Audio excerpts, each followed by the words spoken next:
Hello दोस्तों, स्वागत है आप सभी का हमारे इस नए वीडियो में। आज हम लोग पढ़ेंगे कि किसी एकक कोष्ठिका में अवयवी कणों की संख्या कैसे ज्ञात करते हैं और हमने जितने भी प्रकार की एकक कोष्ठिकाओं के बारे में पढ़ा है उसमें अवयवी कणों की संख्या कितनी है। तो किसी भी एकक कोष्ठिका को ले लिया जाए, वैसे यहाँ पर हम लोगों को घनीय एकक कोष्ठिका के बारे में पढ़ना है। तो घनीय एकक कोष्ठिका का अगर हम चित्र देखें, घनीय एकक कोष्ठिका का बिल्कुल ध्यान से समझिएगा। घनीय एकक कोष्ठिका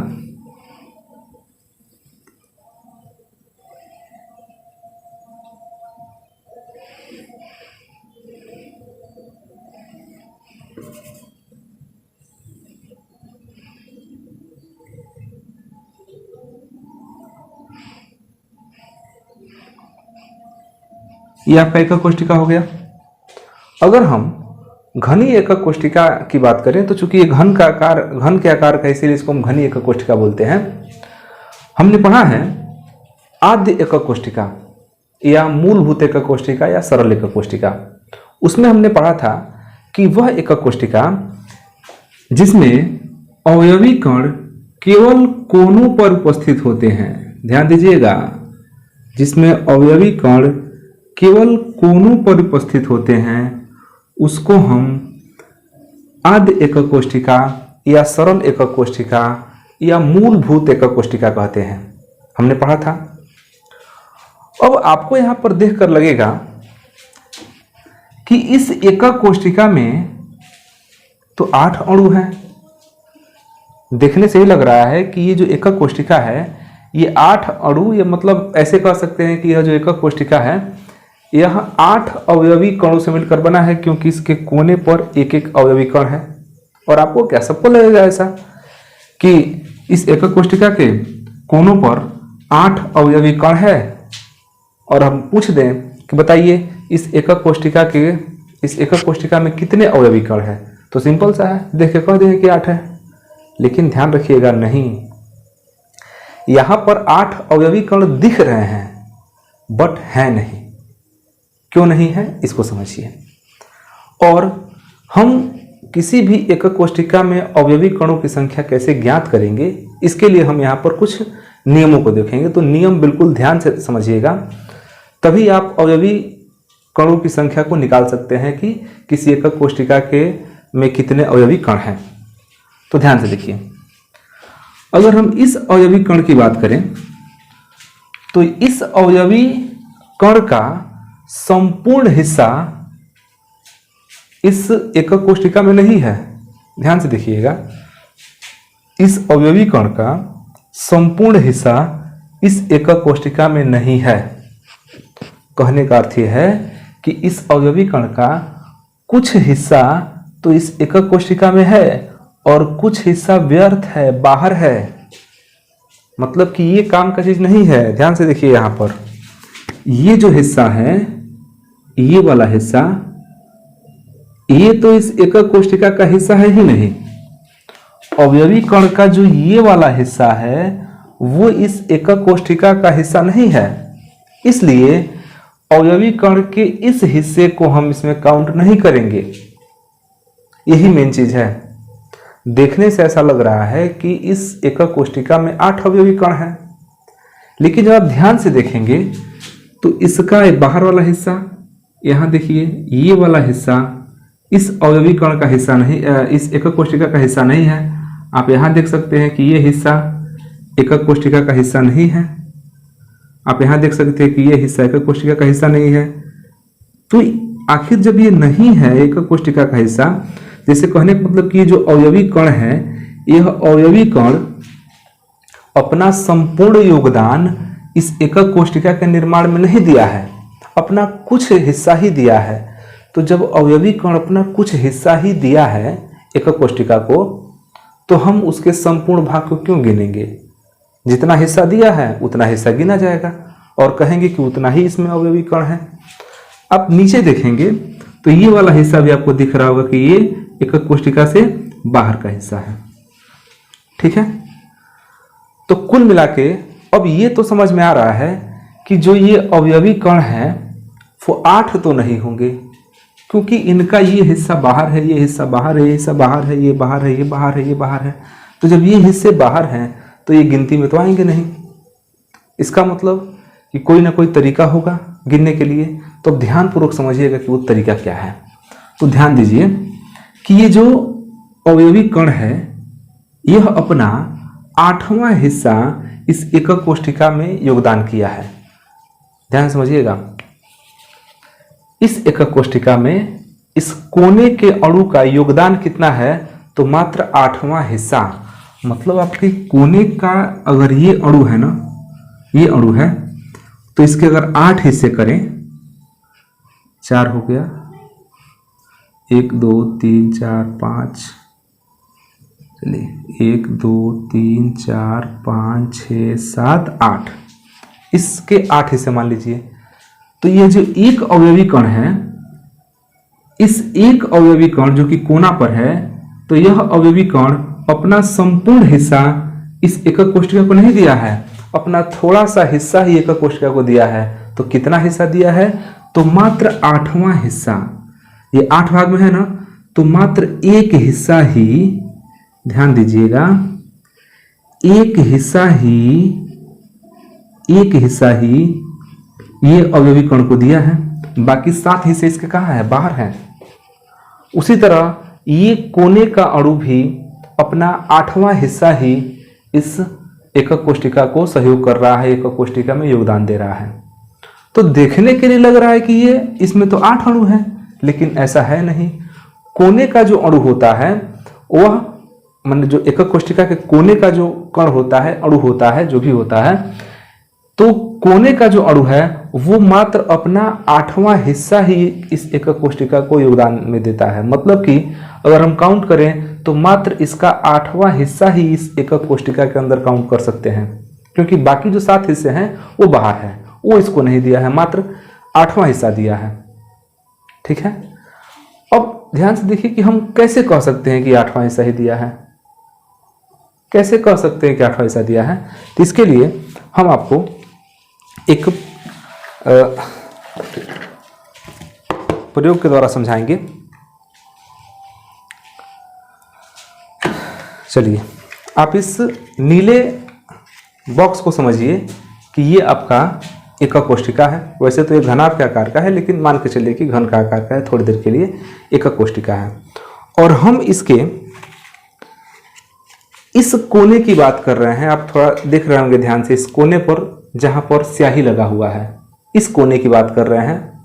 और ये मान के चल रहे हैं कि इस कोने पर एक अणु है, यहाँ एक अणु है, यहाँ एक अणु है, एक यहाँ है, 4 इधर हो गए, और 1 2 3 4 अणु इधर हो गए।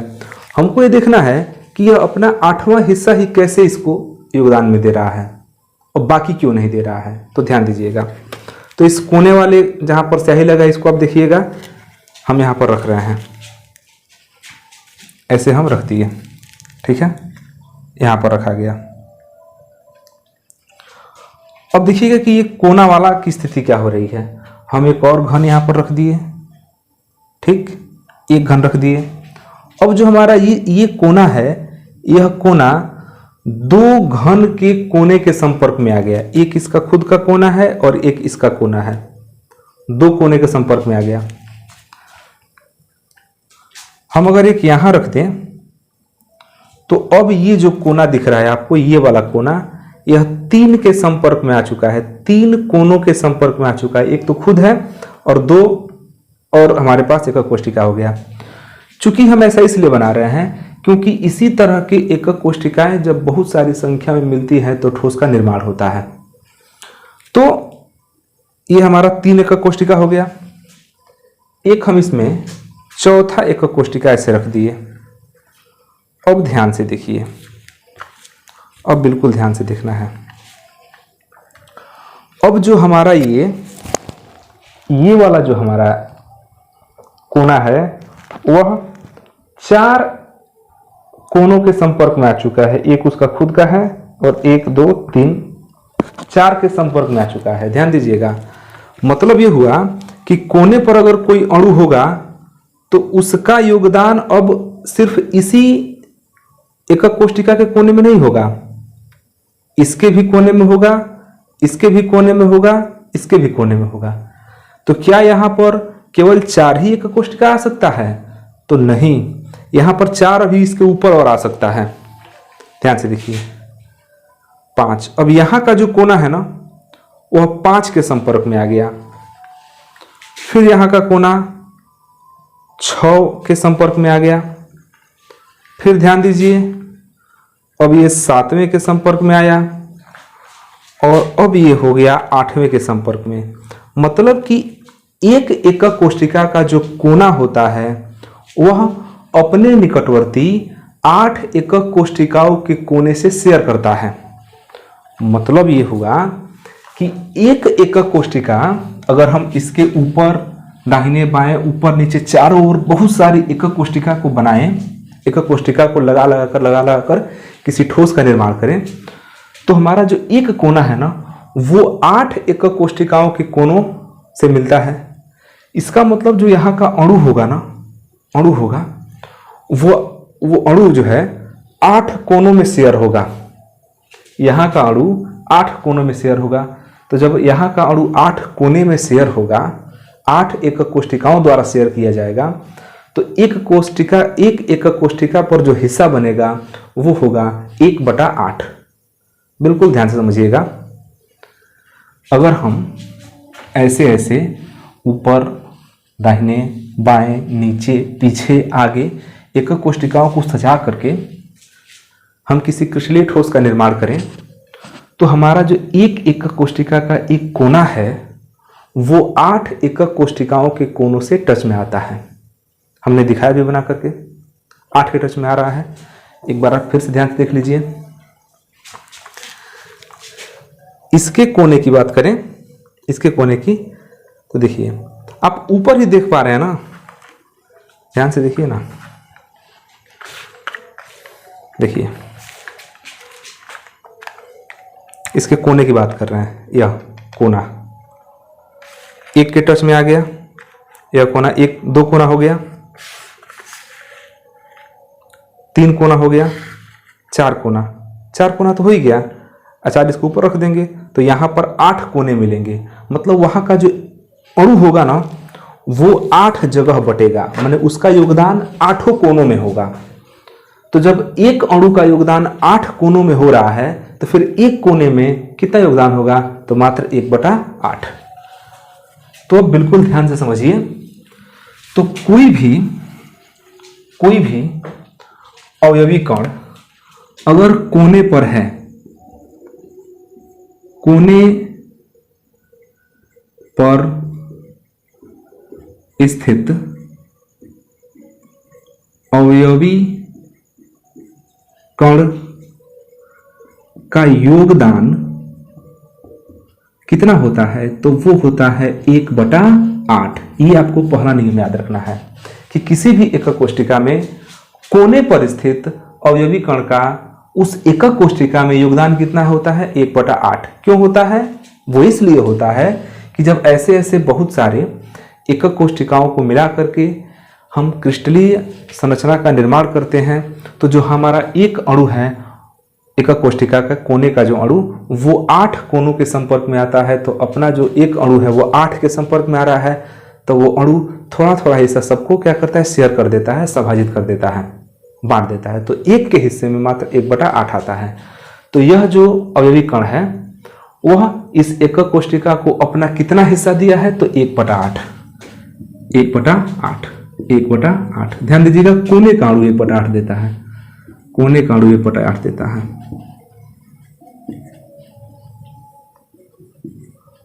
1/8। ओके, अब बात करते हैं दूसरे नियम की। कोने का अणु तो 1/8 दिया। अगर हम कहें कि कोने के अलावा इसके फलक पर अगर कोई अणु है, फलक के केंद्र पर, ऐसे ऐसे फलक के केंद्र पर, तो फलक के केंद्र पर उपस्थित अणु, फलक के केंद्र पर उपस्थित अणु वो इसको मात्र आधा भाग योगदान करता है। अब कैसे करता है इसको समझ लीजिए। मान लीजिए कि हमारे इस फलक के सेंटर में एक अणु है, इस फलक के सेंटर में एक अणु है। तो जब ये दोनों जुड़ेगा तो यहां पर जो अणु है ना, यहां पर अणु वो अपना आधा हिस्सा इस एकक कोष्ठिका को देगा और आधा हिस्सा इस एकक कोष्ठिका को देगा। तो बीच में एक अणु रहेगा तो आधा इसको अपना योगदान कर देगा, आधा इसको अपना योगदान कर देगा। अब दो ही को क्यों योगदान करेगा, तो आप देख सकते हैं कि एक सतह से एक ही सतह आके जुड़ पा रहा है, अब कोई दूसरा सतह इनसे नहीं जुड़ सकता है। तो चूंकि जो यहां पर सतह के सेंटर में जो अणु है, सतह के सेंटर में जो अणु है, यह अणु सिर्फ एक इसके सतह और एक और इसके सतह से जुड़ रहा है। तो चूंकि यह अणु सिर्फ दो ही सतह से जुड़ रहा है, तो अणु चाहे जो कण है वो अपना आधा हिस्सा इसको दे देगा, अपना आधा हिस्सा इसको दे देगा। मतलब कि फलक पर स्थित अवयवी कण, ध्यान दीजिएगा, फलक पर स्थित अवयवी कण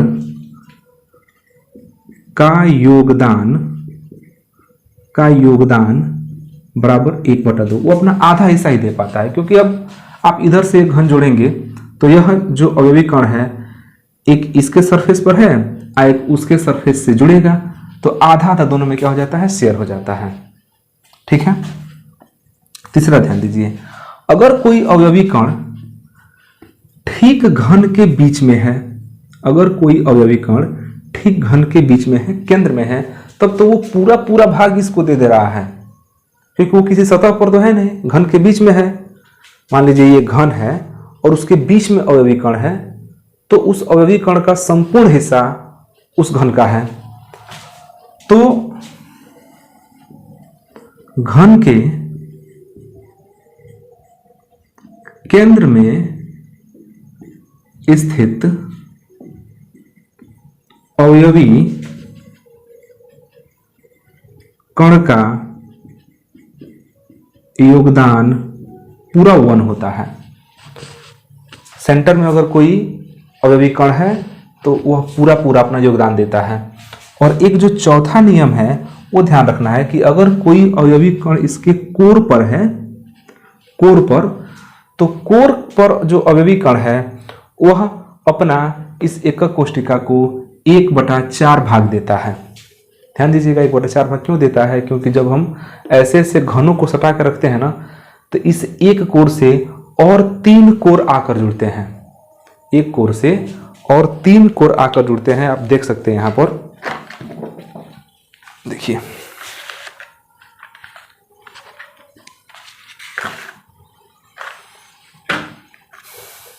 चलिए हम इसके कोर की बात करते हैं। ध्यान दीजिएगा, केवल इस कोर को समझिए, यह कोर कितने कोर से जुड़ रहा है। तो यह कोर एक कोर से जुड़ गया, यहां पर देखिए 2 कोर आ गए, इस एक कोर के पास एक और कोर आ गया, 3 कोर आ गया, चौथा कोर आ गया। देख लीजिए यहां पर इस एक कोर के पास 4 कोर आ गए। अब ऊपर भी अगर आप रखेंगे ना तो कोने पर एकक कोष्ठिका टच होगा, न कि कोर पर। तो जो कोर पर उपस्थित अवयवी कण है,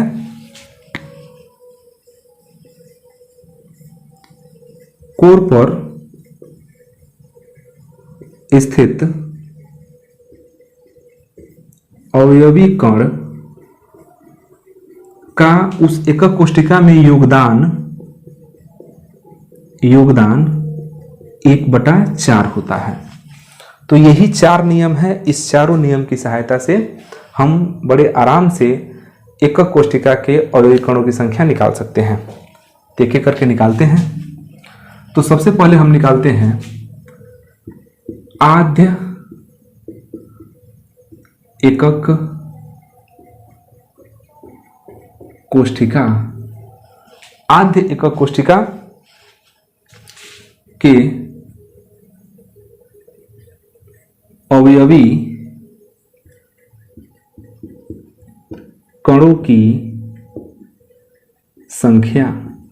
तो ध्यान दीजिएगा, आद्य एकक कोशिका किसे कहते हैं, आप इसको पहला नंबर समझ सकते हैं। आद्य एकक कोशिका किसे कहेंगे, तो आद्य एकक कोशिका वह एकक कोशिका होता है जिसमें अवयवी कण केवल कोनों पर उपस्थित होते हैं, तो ये हमारा आद्य एकक कोशिका है।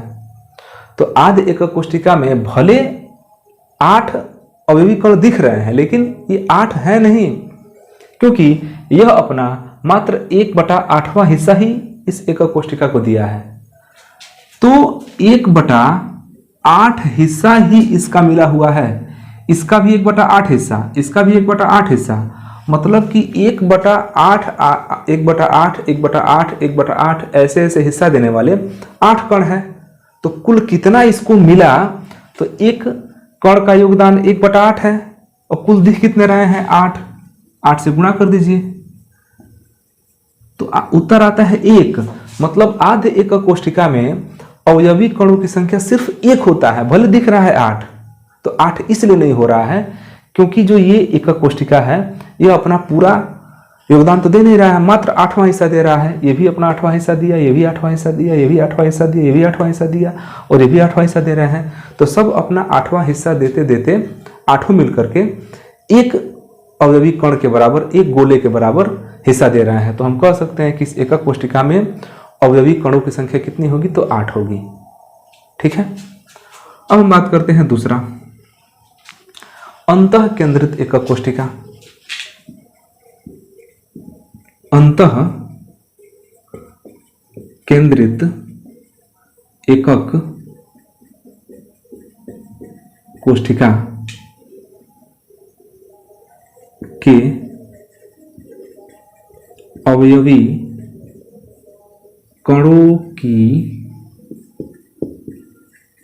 संख्या बराबर। अब अंतः केंद्रित किसे कहेंगे, तो वह अवयवी कण जिसमें कोनों के अतिरिक्त केंद्र में एक कण हो, तो इसको बोलेंगे अंतः केंद्रित एकक कोशिका। तो अब देखिए, इसमें तो अब एक कण हमारा और बढ़ गया, तो इन 8 कोनों पर का तो है ही, एक सेंटर में भी आ गया, तो 8 कोनों पर जो उपस्थित कण है, इसका 1/8, इसका 1/8, इसका 1/8, सबका 1/8, 8 कण हो गए। अब प्लस जो सेंटर में होता है उसका पूरा योगदान होता है, तो वो हो गया 1, तो यहां से कट के 1 हुआ, 1 और 1 कितना हो गया, 2 हो गया। मतलब कि अंतः केंद्रित एकक कोशिका में अवयवी कणों की संख्या कितनी होगी, तो सिर्फ 2 होगी। यह 8 मिलके एक कण के बराबर हो गए, और एक ये बीच वाला 1 1 2 हो गया। अब हम बात करें फलक केंद्रित एकक कोशिका। फलक केंद्रित एकक कोशिका, अगर हम फलक केंद्रित एकक कोशिका की बात करें कि फलक केंद्रित एकक कोशिका में कितने अवयवी कण होंगे, तो ध्यान दीजिएगा, पहले चित्र बना दे रहे हैं। देखिए फलक केंद्रित का क्या होता है, 8 तो इसके कोनों पर होंगे, एक फलक पर अणु, इसके फलक पर अणु, इधर वाले फलक पर एक अणु, नीचे वाले पर एक कण, पीछे वाले पर एक कण, और आगे वाले पर एक कण। ठीक है, तो ध्यान दीजिएगा, 1 2 3 4 5 6 7 8 जो अवयवी कण हैं, ये तो सिर्फ 1 के बराबर हैं। ध्यान दीजिएगा, जो 8 अवयवी कण हैं वो तो मिला के 1 के बराबर है, क्योंकि यहां भी हम देख रहे हैं, यहां भी देख रहे हैं।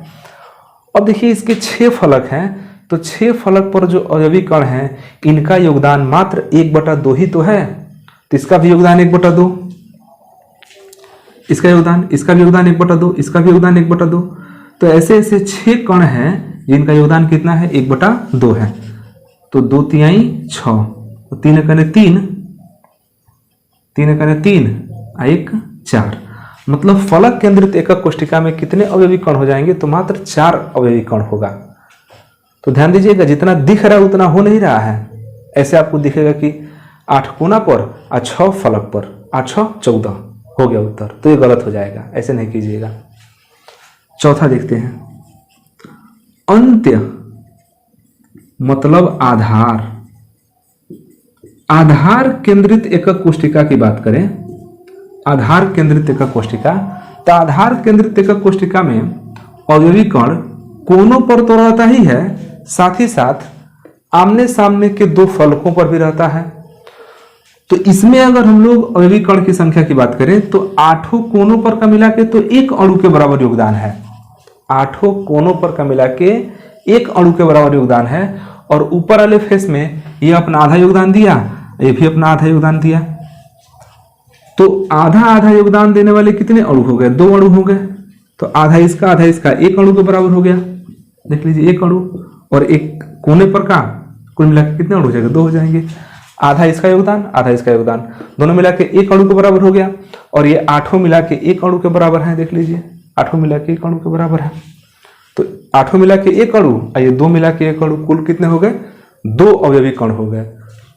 तो यहां से ध्यान दीजिएगा कि आद्य एकक कोष्टिका में अवयवी कणों की संख्या 1 है, अंतः केंद्रित एकक कोष्टिका में अवयवी कणों की संख्या 2 है, फलक केंद्रित एकक कोष्टिका में अवयवी कणों की संख्या 4 है और आधार केंद्रित एकक कोष्टिका में अवयवी कणों की संख्या 2 है। और ये इसके क्या हो गए? नियम। तो आप इसका स्क्रीनशॉट ले लीजिए। तो फिर मिलते हैं अगले वीडियो में एक नया टॉपिक के साथ। तब तक के लिए धन्यवाद। जय हिंद।